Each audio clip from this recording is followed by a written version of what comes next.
এই হচ্ছে আমার এঁচোড়ের ডালনা পুরোপুরি রেডি। 61 টাকা করে। তো এই হচ্ছে আমাদের ভোগের প্রসাদ।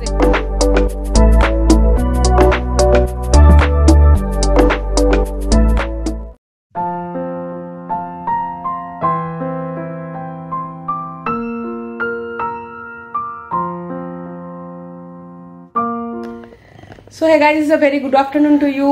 শুরু করছি আজকের ব্লগ। কালকে কিন্তু প্রচণ্ড পরিমাণে ঝড় বৃষ্টি হয়েছে। আমার যে স্ট্যাটাসে যে ভিডিওটা আপলোড করেছি সেটাকে নিয়ে আমার নিজেরই এখন মিম বানাতে ইচ্ছা করছে, জোকস পার্ট। যাই হোক, আর আশা করি তোমরা সবাই সেফ আছো। অনেকেই দেখলাম, অনেক জায়গায় দেখলাম অনেক ক্ষয়ক্ষতি হয়ে গেছে। তো আশা করি খুব তাড়াতাড়ি সেগুলো ঠিক হয়ে যাবে। যাই হোক, এই নোটেই আজকে ব্লগটা স্টার্ট করছি।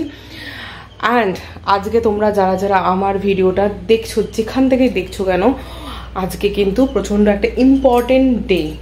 বলো তোমরা কি? Guess guess guess guess. আমি বলে দিচ্ছি, আজকে হচ্ছে কবিগুরু রবীন্দ্রনাথ ঠাকুরের জন্মদিন। তো আমি মানে এই দিনটা আমাদের ছোটোবেলাটায় অন্যরকমভাবে কাটতো ডেফিনেটলি। তো এখন তো সেরকম আর সময় বা সুযোগ কোনোটাই হয়ে ওঠে না, কিন্তু ডেফিনেটলি যদি কোনো দিন সুযোগ হয় আমি এরকম আবার সেই আগের মতোভাবে সেলিব্রেট করতে চাইবো এই দিনটাকে অ্যাটলিস্ট। তো আজকে কবিগুরু রবীন্দ্রনাথ ঠাকুরের জন্মদিন না, যদিও তোমরা ভিডিওটা যেহেতু আজকে দেখছো, যেদিনকে জন্মদিন, তার জন্য আমি তোমাদের আগে থেকেই বলছি। সো গাইজ, কাল বাড়ি গেছিলাম, তোমাদের বলেছিলাম। যাই হোক, সেখান থেকে আমি একটা জিনিস নিয়ে এসেছি। সেটা হচ্ছে এইটা, দেখতে পাচ্ছ কি? এটা হচ্ছে অ্যাকচুয়ালি শিশু ভোলানাথ। এটা আমাদের এক রকমের ছোটোবেলার একটা স্মৃতি, শিশু ভোলানাথ রবীন্দ্রনাথ ঠাকুরের। এখানে কবিতাগুলো আমি কালকে পড়ছিলাম রাতের বেলা বসে। কবিতাগুলো পড়ছিলাম, আমার খুব ভালো লাগছিল। আবার কবিতাগুলো পড়ে আমার ঠিক ওই ছোটোবেলায় ঠিক ফিরে যেতে ইচ্ছা করছিল। তো তোমরা যারা জানো না তাদের উদ্দেশ্যে বলে থাকি, আমার ছোটোবেলার একটা পোর্শন, মানে একটা অলমোস্ট অনেক বছর আমি কাটিয়েছি আবৃত্তি চর্চা করে। তো আমি মানে আলাদা করে আমার টিচার ছিল, তো আমি ওনার কাছে আর কি আবৃত্তি চর্চা করতে যেতাম।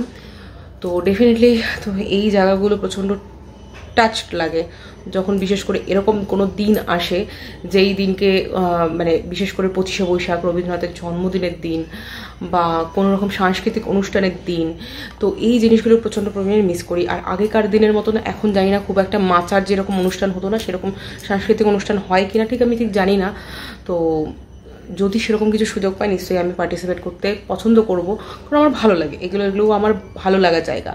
তো তোমরা যদি এরকম কিছু করে থাকো, আমাকে প্লিজ জানিও। কি আমরা তোমাদের মধ্যে যদি কেউ সাংস্কৃতিক কোনো অনুষ্ঠানে পার্টিসিপেট করে থাকো, প্লিজ জানিও।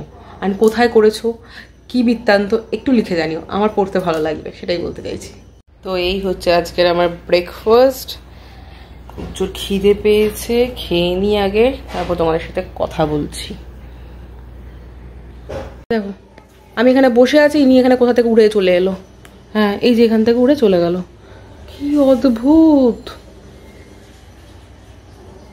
অচেনা অতিথি চলে এসছে আমাদের বাড়িতে। তো অ্যাজ ইউজুয়াল আমার ব্রেকফাস্ট আজকে কমপ্লিট, তোমাদের দেখালাম। তো এখন যেটা করবো সেটা হচ্ছে এঁচোড়ের ডালনা রান্না করব। তো চিংড়ি মাছ দিয়ে এঁচোড়ের ডালনাটা রান্না করে নিই, ভাত বসাবো আর এঁচোড়ের ডালনাটা রান্না করবো, এটুকুই করব। বাকি আজকে না আমার মানে রাতে থেকে ঘুম হয়নি, কালকে ইন্টারনেট যেহেতু ছিল না, রাতে আমি ভিডিওটাকে আপলোডে বসাতে পারিনি। তো সকাল সকাল উঠে পড়েছি, জাস্ট 2-3 ঘন্টায় ঘুমোতে পেরেছি আর কি। তো যত তাড়াতাড়ি পারি রান্নাটা কমপ্লিট করে খেয়ে দিয়ে একটু শোবো। আমাদের প্রচণ্ড টায়ার্ডনেসটা এখনও যায়নি আজকে আর কি। তো চলো রান্নাটা সেরে নেওয়া যাক। আজকে আর ডিটেলসে রেসিপিটা দেখাচ্ছি না, তো রান্নাটা সেরে তোমাদের সাথে কথা বলছি।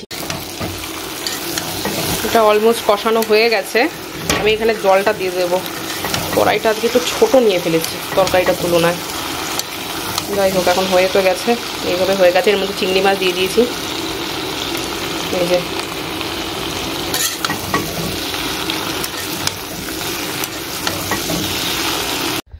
সো হে গাইস, অলরেডি আমার এঁচোড়ের ডালনা রেডি হয়ে গেছে উইথ চিংড়ি মাছ। তো তোমাদের একটু লুকটা দেখিয়ে দিচ্ছি, দেখে নাও। আর তারপরে আমরা এখন লাঞ্চটা করে নিই। লাঞ্চ করে আমি একটু যাব, দরকার আছে, সেটা পরে বলছি। চলো আগে দেখে নাও। এই হচ্ছে আমার এঁচোড়ের ডালনা।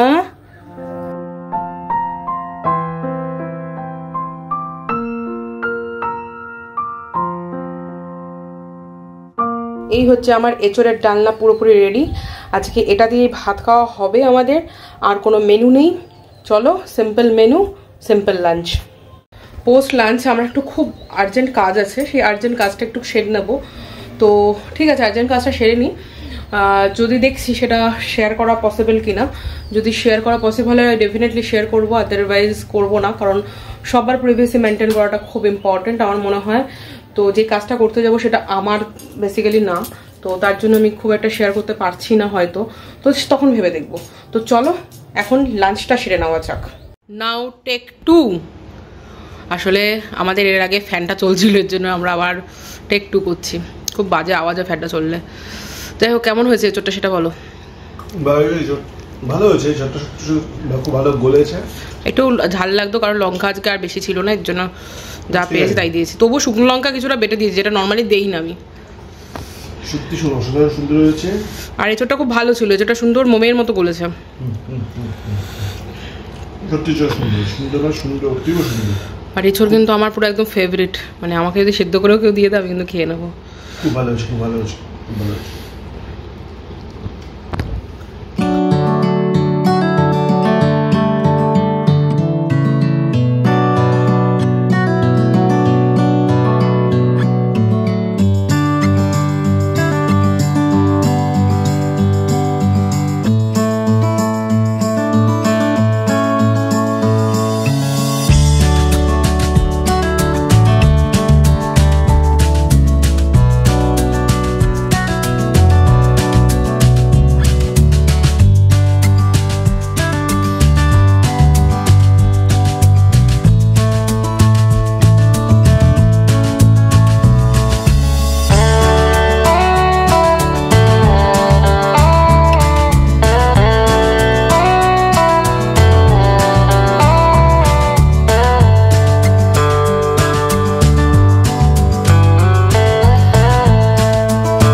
একটা দাও না গো।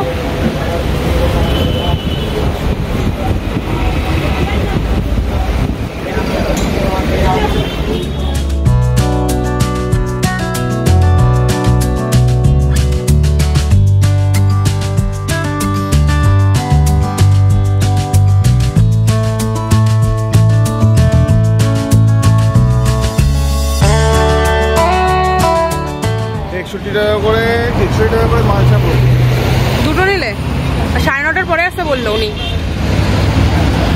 এখানে ভোগ রান্না হয়ে গেছে, আর এখানে এই মালসাগুলোতে করে ভোগ দেবে।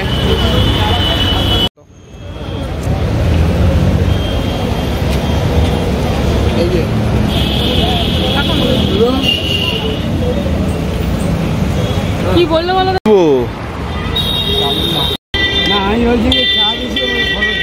না আমরা তুলছি, ভিডিওই তুলছি আসলে। মন্দির থেকে এগিয়ে এসে চায়ের দোকান থেকে কাকার দোকান থেকে চা খাচ্ছি। বিস্কুট রাখা পুরো বাদামে ভর্তি। সো গাইজ, আমরা গৌরীপুর কালীবাড়ি থেকে বেরিয়ে চাটা খেলাম, খেয়ে দিয়ে ওখান থেকে অনেকগুলো কাজ ছিল, একটু মানে বেসিক আর কিছু বাজার টাজার করার ছিল, সেগুলো একটু করলাম, ঠিক আছে। আর সবজি বাজারই করলাম। আর এখানে রাজের কিছু পাঞ্জাবি আর কি বিয়ে বাড়ি টিয়ে বাড়ি গেছিলো, তো সেই পাঞ্জাবিগুলোকে আবার ধুয়ে আবার আয়রন করতে দিয়েছিলাম। ওগুলো আর আনতে দেওয়া হয় না, ভুলেই যাই প্রতিদিন, তাই আবার আগে আনলাম। আর পাম্পটা যেটা আমাদের মানে মোটরটা খারাপ হয়ে গেছে, সেই মোটরটাও আজকে নিয়ে এলাম। তো হোপফুলি কালকে প্লাম্বার আসবে আর ওই মোটরটাকে এক্সচেঞ্জ করে লাগাবে আবার। তো এখন যেটা হচ্ছে এগুলো সব রেখে গেলাম, কারণ হাতে এতগুলো ব্যাগ হয়ে গেছিলো, পুরো লেজে গোবরে হয়ে যাচ্ছিলো হাতের মধ্যে। এবার কি হয়েছে, আমরা দুটো কুপন কেটেছি দেখলে, দুটো মালসা আবার নিয়ে আসতে হবে ধরে। তার জন্য হাতটাকে খালি করে রেখে যাচ্ছি আর কি। এবার যাচ্ছি আর কি গৌরীপুর কালীবাড়ির দিকেই আবার যাবো, গিয়ে ওই মালসা ভোগটা নিয়ে আসতে যাবো আর কি। দুটো কুপন কেটেছি, তো নিয়ে আসি যাই। জানি না, মনে হয় লাইন টাইন পড়বে। আমি এর আগের বার কোনো সময় নেইনি, পুজো তো দেই সবসময়, কিন্তু ভোগের এই ব্যাপারটা কোনো সময় করিনি, তাই এবার পেলাম যখন নিলাম তাই। তো চলো আমাদের সাথে চলো, দেখা যাক ওখানের কি অবস্থা।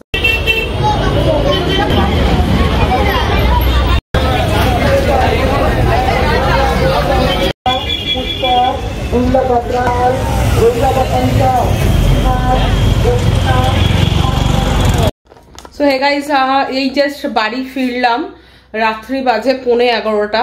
অ্যাকচুয়ালি দুটো মালসা নিয়েছিলাম, একটা মাদের জন্য মানে মা বাবা আর বোনের জন্য, আর একটা আমাদের মানে আমরা খাবো বলে বাড়িতে, তার জন্য নিয়েছিলাম। তো মা বাবাকে ওটা পৌঁছে দিয়ে এলাম, আর এটা আমরা নিয়ে চলে এলাম। তোমাদের দেখাচ্ছি, একটু পরে দেখাচ্ছি। আমি একটু হাত মুখটা একটু ফ্রেশ করে মানে ফ্রেশ হয়ে বসে খাওয়ার সময় একেবারেও দেখাচ্ছি তোমাদের। তো মানে খুবই ভালো লাগলো, কারণ এক্সপিরিয়েন্সটা সত্যি খুব ভালো। অ্যান্ড ফার্স্ট টাইম এবার কি আমি কুপনটা কেটেছি। অন্যান্য সময় কি যেতে আসতে যদি খিচুড়ি প্রসাদ দেয়, তাহলে এমনি যে শালপাতায় দেয় সেটাই নিয়ে খেয়ে নিই। তো এবার কি মনে হলো, অ্যাকচুয়ালি ওদের একটা ফেসবুক পেজ আছে দেখছিলাম, তো সেখানে ওরা পোস্ট করেছিল। তো সামহাও আমার ওটা দেখে মনে হলো যে এবার একবার মালসা ভোগটা নিয়ে দেখি যে কেমন কি বৃত্তান্ত। তো হ্যাঁ, ভোগের টেস্টের কথা বলছি না, ভোগের টেস্ট সবসময় অসাধারণই হয়, সেটা নিয়ে কোনো প্রসঙ্গ নেই। কিন্তু আমি বলছি যে মানে মালসা ভোগটা ওরা কিভাবে দেয়, কি বৃত্তান্ত, সেটার জন্য। যাই হোক, এখন দাবি হচ্ছে এটাই যে আমি একটু ফ্রেশ হয়ে এটা খেতে বসি, তখন তোমাদের দেখাচ্ছি যে ওরা কেমন ভাবে দিয়েছে, কি দিয়েছে। ঠিক আছে, চলো।